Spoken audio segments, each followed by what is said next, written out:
Hello, thank you for tuning in and showing support. For those of you who don't know me, my name is Alexmi Polanco, and I am a licensed intuitive therapist in New York City.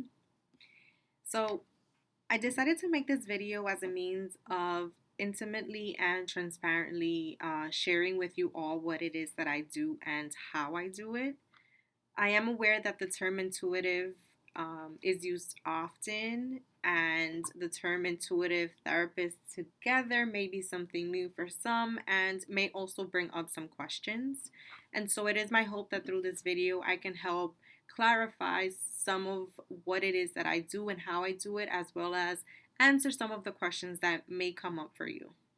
So, when I say intuitive therapist, what do I mean? Right? And so, when I say intuitive therapist, I'm referring to the spiritual abilities and gifts that I have and that I incorporate into my practice. I use the clinical training that I received in school, both in undergrad and grad school, but I also add my own sauce. And what is the sauce, right? So, spirituality. And when I say spirituality, again, another term that is very frequently used and can have many different meanings for many different people.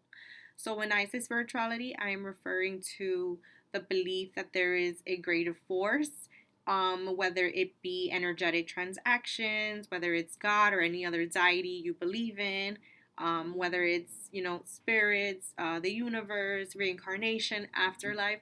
That is what I refer to when I say spirituality.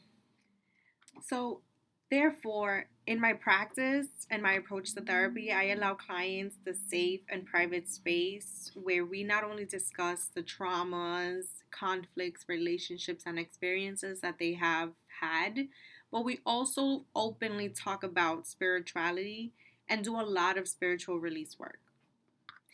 So, the spiritual release work that we do um, helps my clients heal and understand their experiences on a much deeper level that also helps them become more of their aligned true self.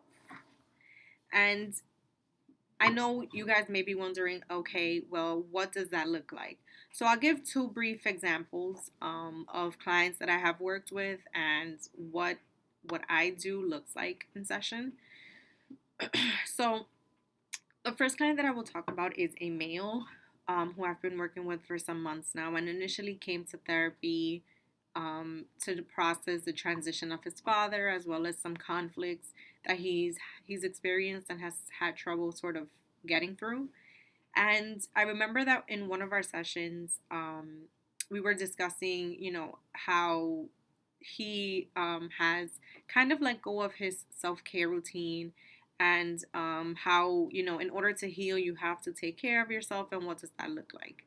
And so in this conversation, I recall, getting a vision of the ocean.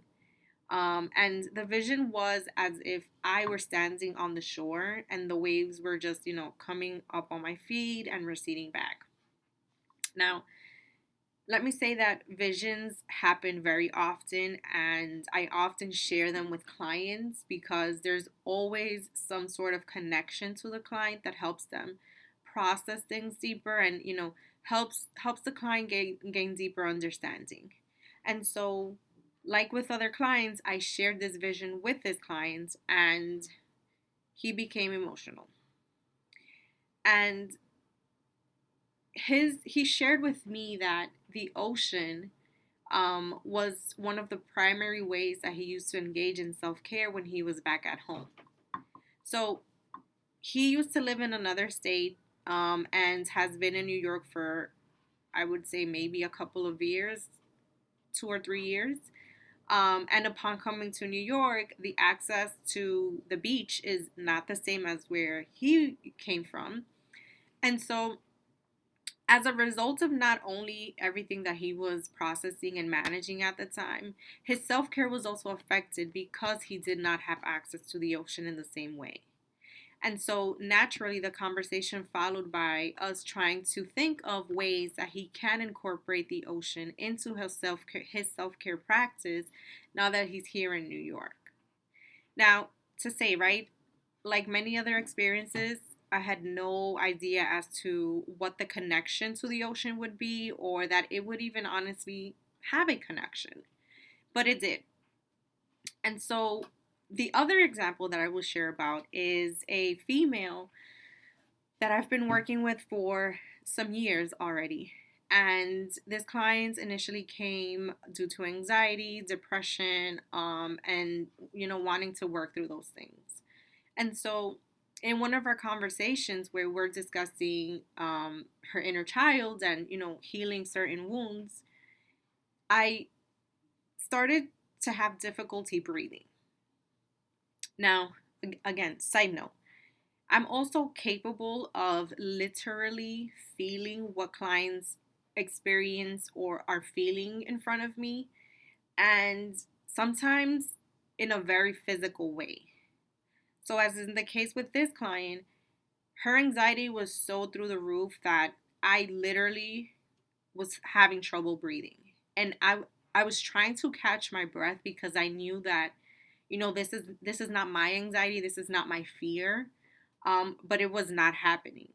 And so I literally had to pause session and ask this client to take a couple of deep breaths so that I can also catch my breath.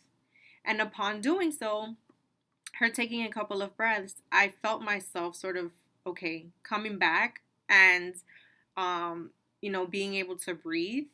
So in the same conversation, I got a vision in which I saw her in front of a door, like it felt as if she wanted to open the door, but she was paralyzed by fear. And I felt the fear. I felt the hesitation. And so again, I shared this with her. And in sharing this with her, she shared with me that she actually had a dream like this. I don't recall if it was the night before or a couple of nights before, but she had a dream like this in which she was in a home and she was running through many different doors trying to find the room where her inner child was in. And she ended up finding the room, but she was unable to open the door because she was terrified. And so, again, how I had no idea that, this vision would have this connection with this client, let alone that it would have been a dream that she had. And so, again, in us having this conversation, um, we were able to then explore what her fears were about, her connecting to her inner child and so on. And so these are just two brief examples of the many that sort of exemplify what therapy looks like with me and what it is that I experience in the session with clients. Um, and again, right, each time that I have these experiences with clients, it just gives me confirmation that I have something, right? That I have a gift that I can use to help clients gain deeper understanding of themselves, of their experiences, of their traumas, and help them heal on a much deeper level.